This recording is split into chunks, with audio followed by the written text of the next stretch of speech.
শয়তান আল্লাহর সাথে চ্যালেঞ্জ করেছে আমাদেরকে গোমরাহ করবে। কি করবে? গোমরাহ করবে। আল্লাহ তাআলা তার সিদ্ধান্ত হলো আমাদেরকে তার হেদায়েতের মধ্যে রাখবেন। আলহামদুলিল্লাহ। একটা দল শয়তানের অনুসারী হবে, আর একটা দল আল্লাহর হেদায়েতের উপর সুপ্রতিষ্ঠিত থাকবে। আল্লাহ তাআলার সেই কুদরতের ফায়সালা, তিনি সমগ্র মানব জাতিকে দুইটা প্ল্যাটফর্ম, দুইটা ভাগে, দুইটা দলে বিভক্ত করে দিয়েছেন। এক দল হলো যারা আল্লাহ তাআলার নূরের মধ্যে আছে, আল্লাহর আলোর মধ্যে। কার আলোর মধ্যে? আফামান শারাহাল্লাহু সাদরাহু লিল ইসলাম ফাহুয়া আলা নূরিম মির রাব্বি ওয়াইলুল লিল কাশিফাতুল কুলুব ওয়াইলুল লিল কাসিয়াতি কুলুবুহুম মিন যিকরিল্লাহ। একদল হলো যারা আল্লাহ তাআলার আলোর মধ্যে আসে, আল্লাহ তাআলা তাদের সিনাকে, তাদের অন্তরকে আল্লাহ তাআলার দ্বীনের জন্য, ইলমের জন্য খুলে দিয়েছেন, হেদায়েতের জন্য খুলে দিয়েছেন। এজন্য রাসূল সাল্লাল্লাহু আলাইহি সাল্লাম মেহনত করছেন বাপের জন্য, আর ইসলাম কবুল করছে ছেলে, আবু জেহেলের ছেলে ইকরাম। এভাবে অনেক দৃষ্টান্ত আছে।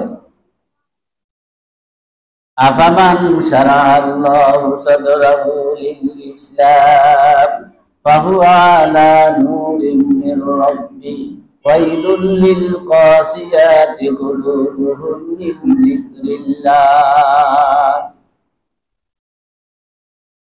আল্লাহ যাদের সিনাকে খুলে দিয়েছেন ইসলামের জন্য, আল্লাহ বলতেছেন যে তারা আল্লাহর আলোর মধ্যে আছে। ফাহুয়া আলা নূরিম মির রাব্বি, রবের কাছ থেকে যে আলো আসছে, হেদায়েত আসছে, এর উপর সুপ্রতিষ্ঠিত আছে তারা। আর আরেক দল আছে আল্লাহ তাআলা তাদের অন্তরকে কঠিন করে দিয়েছে। কঠিনটা কেমন করছেন? আল্লাহ তাআলা সূরা বাকারার মধ্যে 3টা পাথরের দৃষ্টান্ত দিয়েছে। এক শ্রেণীর পাথর আছে যে পাথরগুলি এমনিতেই গামে, পাথর থেকে গেমে গেমে পানি বাইর হয়, যেগুলা আমরা ঝর্ণা হিসাবে দেখি, পাহাড়, পাথরের পাহাড় থেকে পানি পড়ে। আরেক ধরনের পাথর আছে যেগুলি আল্লাহর ভয়ে রোড়া জারি করে। আরেক ধরনের পাথর আছে যেগুলা আল্লাহর ভয়ে এগুলা ফেটে পড়ে। তাহলে পাথরেরও অনুভূতি আছে।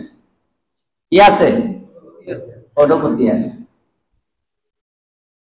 এখন ওই শ্রেণীর লোক যাদের অন্তরটা কঠিন, এরা হলো আসাদ্দু কাসওয়া, ওই পাথরের থেকে আরো শক্ত। তাদের অন্তরটা পাথরের চাইতেও শক্ত। এরা আল্লাহর জন্য তাদের কোনো দরদ নাই, মায়া নাই, আল্লাহর জন্য তাদের কোনো অনুভূতি নাই, আল্লাহর জন্য তাদের চোখে কোনো পানি নাই। তারা দীর্ঘ 45 বছর শুধু একজন মানুষের জন্য কাঁদছে। কয়জনের জন্য? একজনের জন্য কাঁদছে। আর যখনই তারা শেয়ার পাইছে, তখনই এই একজনকে প্রতিষ্ঠিত করার চেষ্টা করছে। বইয়ের প্রতিটি পাতায় পাতায় আপনাদের প্রত্যেকের বাড়ি ঘরেই তো আপনাদের ছেলে, নাতি, ইত্যাদি পড়ু আছে না? বই পুস্তক খুলে দেখবেন পাতায় পাতায় শুধু মুজিবার মুজিব, মুজিবার মুজিব। কি আছে কি নাই? একজনকে নিয়ে তারা ব্যস্ত। কোরআনের এক জায়গায় আল্লাহর উপর আস্থা বিশ্বাস ছিল, আল্লাহর উপর আস্থা এবং বিশ্বাস এটাও উঠে দিছে। সংবিধানের এক জায়গায় কি আল্লাহর উপর আস্থা বিশ্বাস ছিল, এটাও তারা কি করছে, উঠে দিছে। আল্লাহর জন্য এদের অন্তরটা শক্ত, আর বাপের জন্য অন্তর নরম। বাপের কথা বলে আর কাঁদে।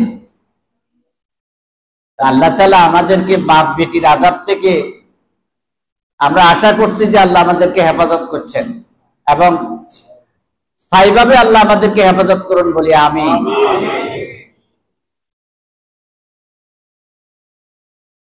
প্যারে হাজিরিন,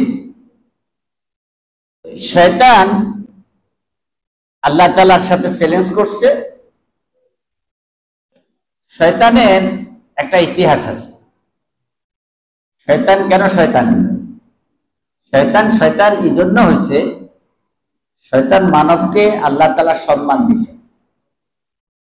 বিশেষ করে আল্লাহ তাআলা হযরত আদম আলাইহিস সালামকে সৃষ্টি করে জ্ঞানের পুরা ভান্ডার আদমের জন্য খুলে দিলেন। সুবহানাল্লাহ। জ্ঞান, প্রজ্ঞা এগুলা সব আদম আলাইহিস সালামকে দিলেন। وعلم آدم الأسماء كلها, সব জ্ঞান বিজ্ঞান আল্লাহ তাআলা আদম আলাইহিস সালামকে শিক্ষা দিলেন। এরপরে অন্যান্যদেরকেও, তাফসীরে এসেছে অন্যান্য অর্থাৎ জিনদেরকে, ফেরেশতাদেরকেও শিক্ষা দিলেন। এরপরে আল্লাহ তাআলা পরীক্ষার আয়োজন করলেন। সেই পরীক্ষায় জিনেরা ফেল করলো, ফেরেশতারাও ফেল করলো, কিন্তু আদম আলাইহিস সালাম ফার্স্ট ক্লাস ফার্স্ট। আল্লাহ বললেন, ইয়া আদম আম্বিউনি বিআসমাইহিম, আদম যে ইলম আমি তোমাকে দিলাম, যত নাম শিখালাম, যত জ্ঞান দিলাম, বিজ্ঞান দিলাম, প্রজ্ঞা দিলাম, এগুলি তুমি এখন বলে দাও। আদম আলাইহিস সালাম সফলতার সাথে সব বলে দিলেন। আল্লাহ রাব্বুল আলামিন বলেন যে আদম এত মেধা যোগ্যতা আছে, তোমরা ফেরেশতারা আদমকে সিজদা করো, জিনেরাও আদমকে সিজদা করো, তাকে সম্মান করো। আল্লাহ রাব্বুল আলামিনের নির্দেশ পাওয়ার পরে সব ফেরেশতারা সিজদা করলো, কিন্তু একজন করলো না, সে হলো ইবলিস। তার নাম আজাজিল ফেরেশতা। সে সিজদা করলো না, তাকে অহংকার পেয়ে পড়ছে। আল্লাহ জিজ্ঞেস করলেন, তোকে কে নিষেধ করছে রে, আদমকে সিজদা করলি না? সে বলল, রব, এটা যুক্তিতেও কুলায় না, বুদ্ধিতেও খাটে না। কারণ আপনি আদমরে বানাইছেন মাটি দিয়ে, মাটি হলো নিম্ন গতির, মাটি গতি কি নিচের দিকে, মাটিকে আপনি উপরের দিকে নিক্ষেপ করলে নিচের দিকে আসে।